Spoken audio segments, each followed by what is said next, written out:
মাঠে এবার অর্থনীতির বাহাস। সাংবাদিকদের বাংলাদেশ ব্যাংকে ঢুকতে হবে কেন জানতে চান ওবায়দুল কাদের।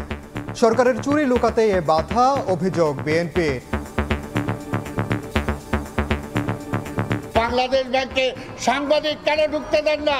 নিষিদ্ধ পল্লী কিনা, এখানে সাংবাদিকদের ঢোকার অধিকার আছে কিনা এটা ডিসাইড করতে হবে সাংবাদিকদেরকে। পৃথিবীর কোন দেশে সেন্ট্রাল ব্যাংকে ঢুকতে পারছে বাদে সব ওয়েবসাইটে আছে। আপনার জানবার বিষয়, আপনি ভিতরে ঢুকবেন কেন? আপনাদের যদি সাহস থাকে তারা আজকে ঋণের টাকা দিয়ে দিচ্ছেন না, সেই তালিকাটা প্রকাশ করেন। গণতন্ত্রে আমরা অনেক দেশের তুলনায় সারপ্লাসে আছি। দেখছিলেন প্রধান শিরোনাম। সন্ধ্যার সময় সঙ্গে আছি আমি ওমর ইনান।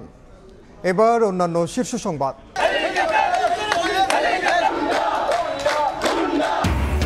স্লোগান মিছিলে সরগরম অলিগলি। কাল শেষ হচ্ছে উপজেলা নির্বাচনের দ্বিতীয় দফার প্রচারণা। জাল ভোট পড়লেই বন্ধ করা হবে কেন্দ্রের ভোট, হুঁশিয়ারি ইসির। এবং হিমাগারে ডিম মজুতে ডজনে খরচ 1 টাকা 20 পয়সা। ব্যবসায়ীরা বাড়তি লুটে নিচ্ছে 23 টাকা। বাজার অস্থিরতার কারণ জানলেও দায় এড়িয়ে গেলেন ভোক্তার ডিজি।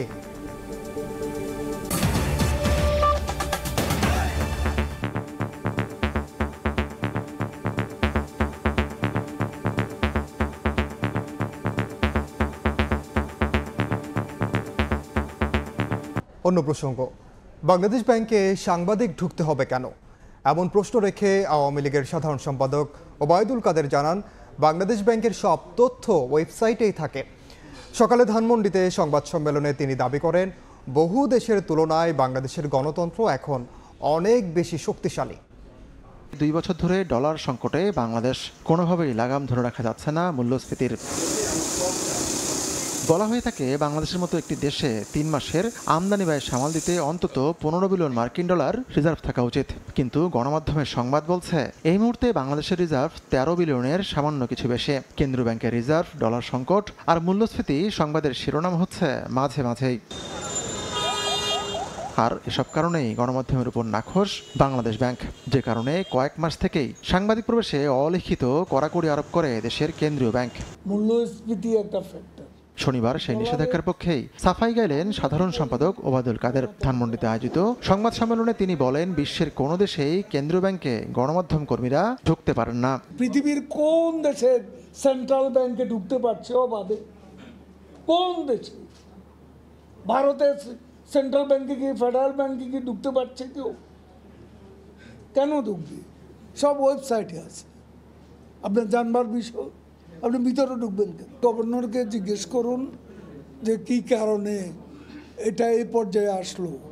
আমরা তো এটা জানি না। আমরা জানি যে 19 থেকে 20 বিলিয়ন ডলার এর মধ্যেই গ্রুপার। সমসাময়িক নানা ইস্যুতে বক্তব্যের এক পর্যায়ে ওবায়দুল কাদের বলেন, সরকারের ধারাবাহিকতার কারণেই দেশ আজ উন্নয়নের রোল মডেল। দমন নিপীড়ন যেগুলো তাদের মুখের ভাষা, এগুলো তো বাস্তবায়ন। আমি যদি বলি গণতন্ত্রে আমরা অনেক দেশের তুলনায় সারপ্লাসে আছি।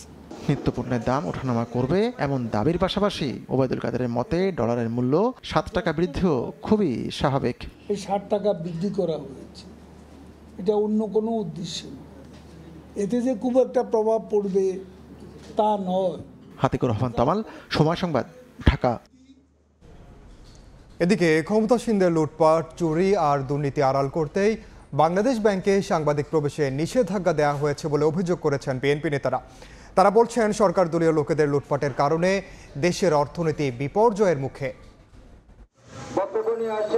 এবার নির্বাচন আর আন্দোলন ছাপিয়ে 2 বড় রাজনৈতিক দলের আলোচনায় এখন অর্থনৈতিক অবস্থা ও ব্যাংক খাতের শূন্যতা।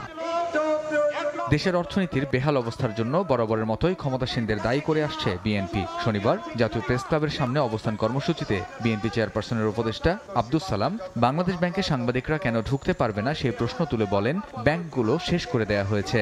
আপনাদের যদি সাহস থাকে, আজকে সবল ব্যাংক যাতে দেউলিয়া হয়ে যাচ্ছে, তারা আজকে ঋণ খেলাপি, তারা আজকে ঋণের টাকা দিয়ে দিচ্ছেন না, সেই তালিকাটা প্রকাশ করেন। তাদেরকে ধরেন। আপনারা বলেন লোপাট হয় নাই, তাহলে বাংলাদেশ ব্যাংকে সাংবাদিক কেন ঢুকতে দেন না? সাংবাদিকদের কাছে কেন খবর নিতে দেন না? আজকে এই প্রশ্নটা আপনাদের কাছে করলাম। একই দিন বিকেলে নয়াপল্টনে জিয়া মঞ্চের সম্মেলনে প্রধান অতিথির বক্তব্যে বিএনপির স্থায়ী কমিটির সদস্য গয়েশ্বর চন্দ্র রায় বলেন, অন্যায়ভাবে কেন্দ্রীয় ব্যাংকে সাংবাদিক প্রবেশে নিষেধাজ্ঞা দিচ্ছে সরকার। সাংবাদিকদের ওখানে যেতে দিচ্ছে না, হয়তো ওটা নিষিদ্ধ পল্লী মনে করতে পারে, এই জন্য হয়তো দিতেছে না সাংবাদিকদেরকে। আর নিষিদ্ধ পল্লী কিনা, এখানে সাংবাদিকদের ঢোকার অধিকার আছে কিনা, এটা ডিসাইড করতে হবে সাংবাদিকদেরকে। এবং তারা যদি ডিসাইড করতে পারে এবং ডিটারমিনেশন তাদের যদি ঠিক থাকে, হ্যাঁ, তাহলে আমরা তাদের পক্ষে অবশ্যই নামতে পারি রাজপথে। সরকার বিরোধী চলমান আন্দোলন গতিশীল করতে দলীয় নেতাকর্মীদের ঐক্যবদ্ধ হওয়ার আহ্বান জানান বিএনপি নেতারা। কামরুজ্জামান মামুন, সময় সংবাদ, ঢাকা। স্লোগান মিছিলে সরগরম অলিগলি। কাল মধ্যরাতে শেষ হচ্ছে উপজেলা নির্বাচনের দ্বিতীয় দফার প্রচারণা, তাই দম ফেলার ফুরসত নেই প্রার্থী সমর্থকদের। এদিকে নির্বাচন কমিশনারের হুঁশিয়ারি, জাল ভোট পড়লেই বন্ধ করা হবে সেই কেন্দ্রের ভোট গ্রহণ।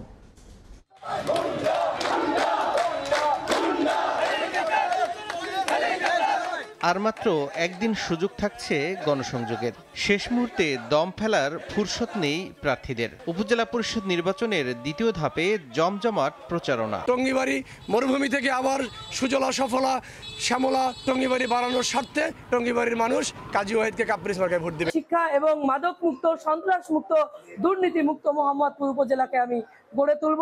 ভোটের হিসাব করছেন ভোটাররা, প্রার্থীদের যোগ্যতাকে যাচাই করছেন।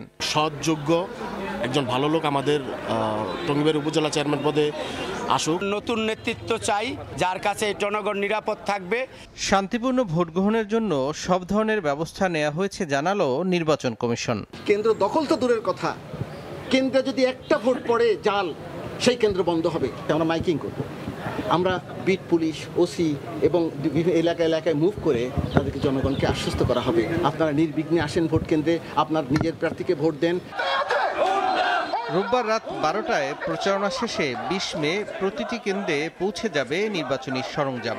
এরপর 21 মে দ্বিতীয় ধাপে 159টি উপজেলা পরিষদ নির্বাচনে হবে ভোট। এর মধ্যে 24টিতে ইভিএম ও বাকিগুলোতে ব্যালটে। তৌফিক মাহমুদ, সময় সংবাদ। সন্ধ্যার সময় আরও থাকছে। যুক্তরাষ্ট্রের বিশেষজ্ঞ চিকিৎসকের পরামর্শ নিয়েছেন ইনজুরি আক্রান্ত তাসকিন আহমেদ। করানো হয়েছে এমআরআই। 24 তারিখ পাওয়া যাবে পরবর্তী আপডেট। হিমাগারে মজুতে প্রতি ডজন ডিমে খরচ মাত্র 1 টাকা 20 পয়সা, অথচ এই সামান্য বিনিয়োগেই এক শ্রেণীর ব্যবসায়ীরা লাভ করছেন 23 টাকা। আর ভোক্তা অধিকার বলছে হিমাগারে ডিম সংরক্ষণের নামে কারসাজি করে বাড়িয়ে দেওয়া হচ্ছে দাম। সূক্ষ্মভাবে বাছাই করে ডিম কিনছেন সুলতান আক্তার।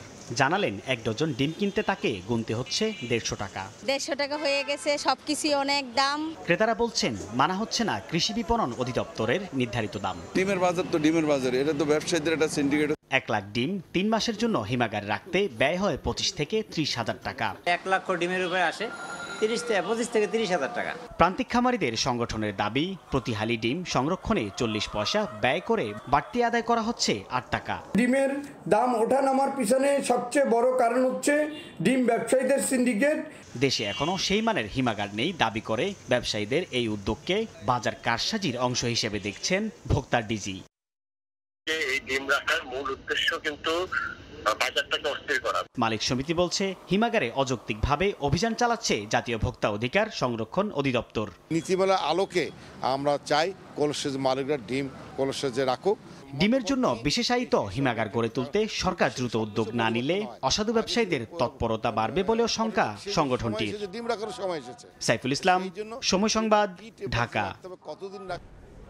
দেখছেন সন্ধ্যার সময়। খেলার খবর।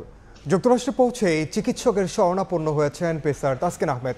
করা হয়েছে এমআরআই সহ বেশ কিছু পরীক্ষা নিরীক্ষা, জানিয়েছেন বিসিবির cricket operations chairman Jalal Yunus.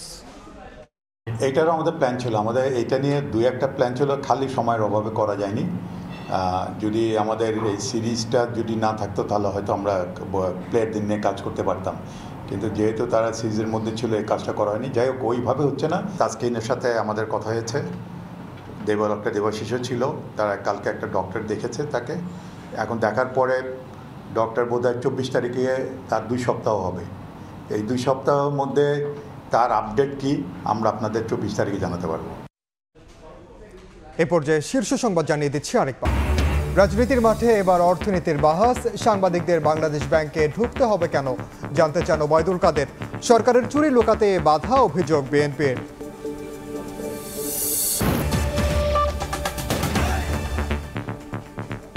এই ছিল সন্ধ্যার সময়ে জনপদের সময়ের সঙ্গে থাকবেন সহকর্মী শাইলা রহমান ইমা। ধন্যবাদ ইনান। জনপদের সময় নিয়ে ফিরছি কিছুক্ষণ পর, সঙ্গেই থাকুন সময়ের।